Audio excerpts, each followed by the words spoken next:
My name is Chris and I will be your personal car reviewer for the next 5 minutes. Today I'm going to review the 2017 Lexus IS 350 all-wheel drive, a car I've been wanting to review since it came out. A word on the styling: when this car came out in 2014, half the world criticized the exterior and the other half loved it, of which I was part. Now in 2017, everyone acknowledges, it seems, how good it looks, at least in the IS trim.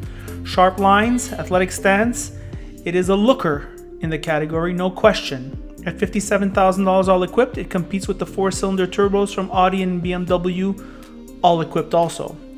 Way better than the Audi. I also give it the edge in styling compared to the 3 and the 4 series. Looks, however, are a personal thing. The Lexus IS has great looking mags, especially with the F Sports package. Lexus takes the best looking mags award for the 3rd year in a row with 18-inch wheels only. And since Lexus does not look fat like its rivals, these 18-inch wheels look very proportional to the rest of its appearance. The perky rear end also suggests athleticism, which its rivals tend to lack.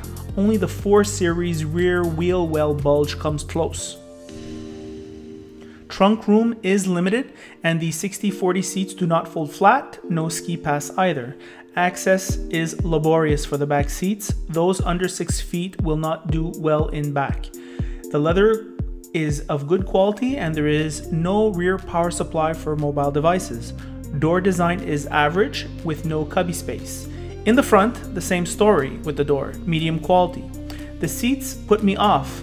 Again, good leather but way over bolstered. Memo to Lexus: over bolstered seats are wanted by teenagers and car reviewers, no one else.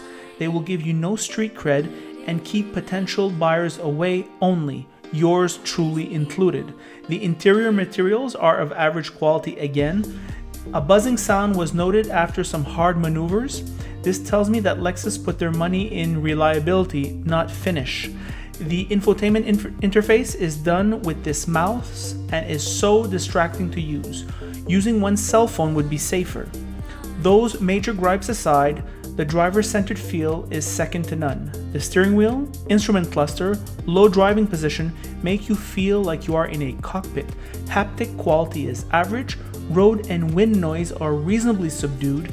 The suspension is in another league. Comfortable yet extremely sporty, better than all its German rivals. Oh, and by the way, it has the best steering feel in class also. The engine puts out 306 horsepower and 277 pounds of torque, combined with a 6-speed automatic. It feels like a sub-6-second car without feeling like a 5-second car, despite all-wheel drive, and sounds good as its German 6-cylinder rivals.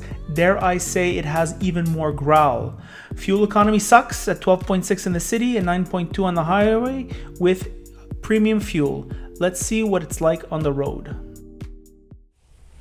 Hello car lovers, driving the 2017 IS 350 F Sport all equipped.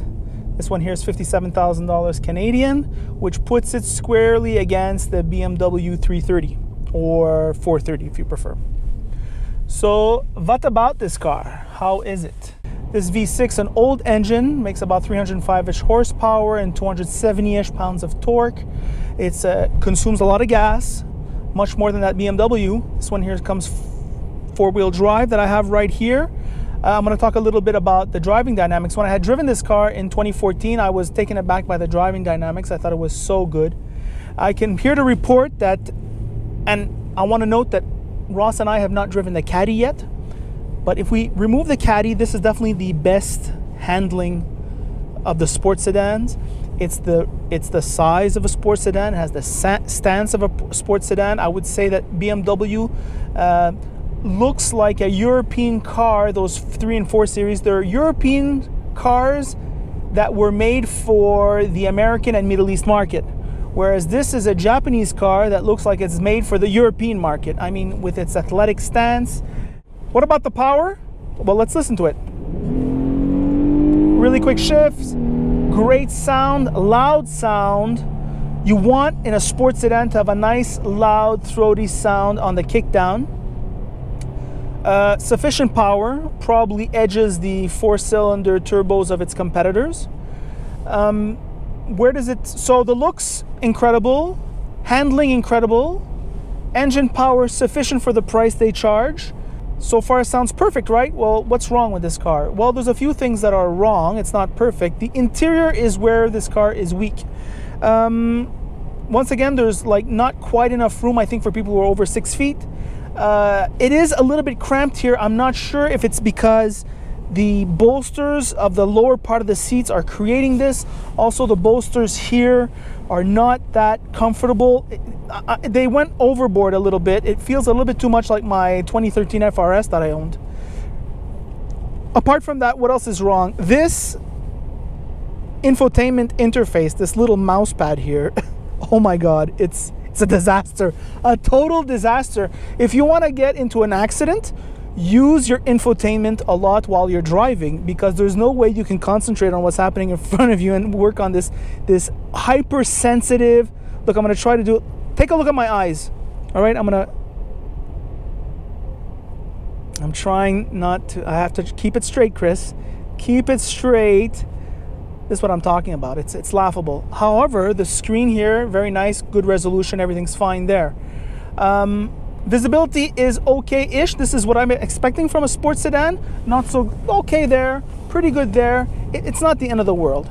The Mark Levinson sound system is incredible. All right, envies no one.